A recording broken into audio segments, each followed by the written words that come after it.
चूँकि लोकसभा चुनाव आ रही है, नज़दीक आ चुकी है, कैंडिडेट का भी नाम सारे पार्टियों का लगभग घोषणा हो चुकी है, तो सोचे इस बारे में कुछ बात कर लेते हैं।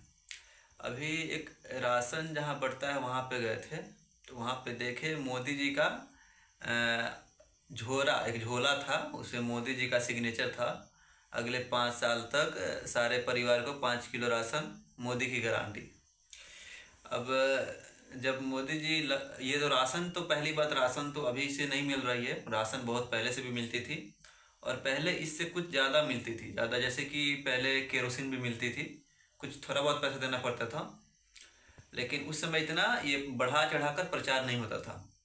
अभी जो मोदी जी का सिग्नेचर बैग मिल रहा है राशन में, ये तो बढ़ा चढ़ा के ये एडवर्टाइजमेंट करवा रहा है लोग। तो अगर ये इतना ही है तो सिलेंडर पे भी मोदी जी का चिपका देना चाहिए। बढ़ती महंगाई, मोदी सरकार। और ये पेट्रोल, 70 साल में पेट्रोल 70 रुपये गया और ये 10 साल में पेट्रोल को 35 रुपये बढ़ा के 105 रुपये करवा दी। अभी तो हमारे 108 रुपये कुछ पैसा मिल रहा था, अभी कुछ दिन पहले 1-2 रुपये कम किए हैं, इलेक्शन आया तो ये जो बढ़ा चढ़ा के एडवर्टाइजमेंट कराया जा रहा है। और मोदी सरकार कहते हैं हमारा देश बहुत आगे बढ़ रहा है। अगर जब देश आगे बढ़ रहा है तो 80 करोड़ लोगों को आप राशन क्यों दे रहे हैं? आप ये भी बोल रहे हैं कि 80 करोड़ लोगों को हर साल राशन मिल रहा है। जब 80 करोड़ लोग आपके राशन पर निर्भर हैं तो सोच लीजिए आप देश किस हिसाब से आगे बढ़ा रहे हैं। और आपकी गारंटी पे लोग भरोसा क्यों करें? आपने तो ये भी गारंटी दिया था कि हर लोगों के खाते में 15 लाख रुपए मिलेंगे। इसी खुशी में हम भी जनधन के खाता खुलवा लिए थे, लेकिन पैसा तो 15 लाख आया नहीं। फिर आप मोतिहारी में आए तो मोतिहारी में बोले थे कि अगला बार हम आएंगे तो मोतिहारी चीनी मिल का चीनी का चाय पी के जाएंगे। मोतिहारी चीनी मिल चालू हुआ नहीं। पटना में बोले थे बिहार को विशेष राज्य का दर्जा देंगे, वो दिए नहीं। 10 साल आपका समाप्त हो गया। तो आपके गारंटी पर लोग भरोसा कैसे करें? हर साल 2 करोड़ रोजगार देने को बोले थे। 2 करोड़ तो छोड़िए, 1 लाख रोजगार हर साल में नहीं दिए होंगे आप। तो मोदी जी की गारंटी तो फ्लॉप है। ये सब एडवर्टाइजमेंट पे जो पैसा खर्चा किया जा रहा है और जो इलेक्ट्रल बॉन्ड वाला घोटाला है, सारा पैसा कहीं ना कहीं तो खर्चा करना ही है। तो यही बस प्रचार करके लोगों को, वीडियो बनाने का मकसद ये है कि लोगों को जागरूक करना है। 5 किलो राशन के बहकावे में लोग ना आए। लोगों को ये समझना है कि हमको बिहार में फैक्ट्री लगना चाहिए ताकि हम किसी से भीख मांगने का नौबत ना आए।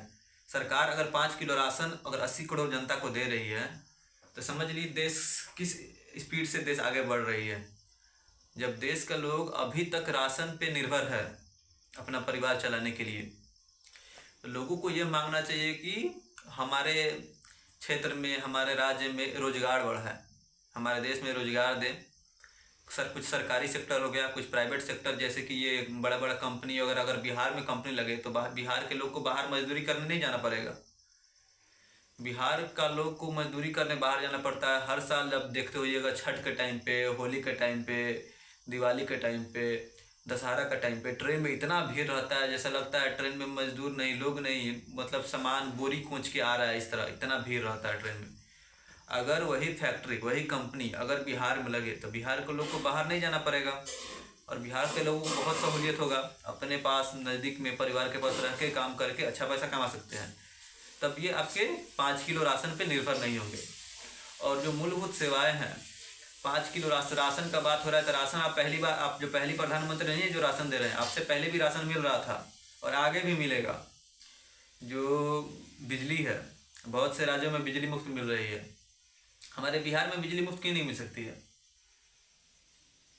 क्या हमारा बिहार ही सबसे अमीर राज्य है कि हमारा बिहार को बिजली मुफ्त नहीं मिलेगी, बाकी बहुत सारे राज्यों को बिजली मुफ्त मिल रही है? और रहा रोजगार का, रेलवे का जो आप 5,000 वैकेंसी निकाले थे 5 साल 6 साल पे, इसका तो सारा जनता विरोध किया, ये तो पता ही है। उसमें भी लाठीचार्ज करवाए थे आप लोग पटना में। सब बात का एक ही बात है, लोगों को खुद से जागरूक होना पड़ेगा, राशन के बहकाव में नहीं आना पड़ेगा, बाकी सारे समस्याओं पर लोगों को सवाल उठाना पड़ेगा। और जो ये एडवर्टाइजमेंट आजकल टीवी वगैरह में चल रहा है, सारे मीडिया वाले तो ये बिकाऊ ही है। ये जितना है, एक तो है अंबानी जी का है, एक अडानी जी का है।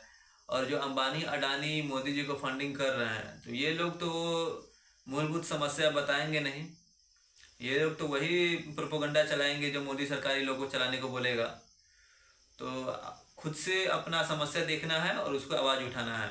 और जो हमारे क्षेत्र में जो अभी चुनाव लड़ रहे हैं, जब वो आपके क्षेत्र में वोट मांगने आए, उनको सारे बात बताना है और आश्वासन लेना है। और आश्वासन क्या, सबसे पहली बात कि लोकल कैंडिडेट को वोट दे, जो लोकल आपके क्षेत्र के हों, आपके लोकसभा क्षेत्र के हों। बाहर से आके कोई कहीं से कहीं के आके कहीं पे चुनाव लड़ ले रहा है, ऐसे लोगों को वोट ना दे।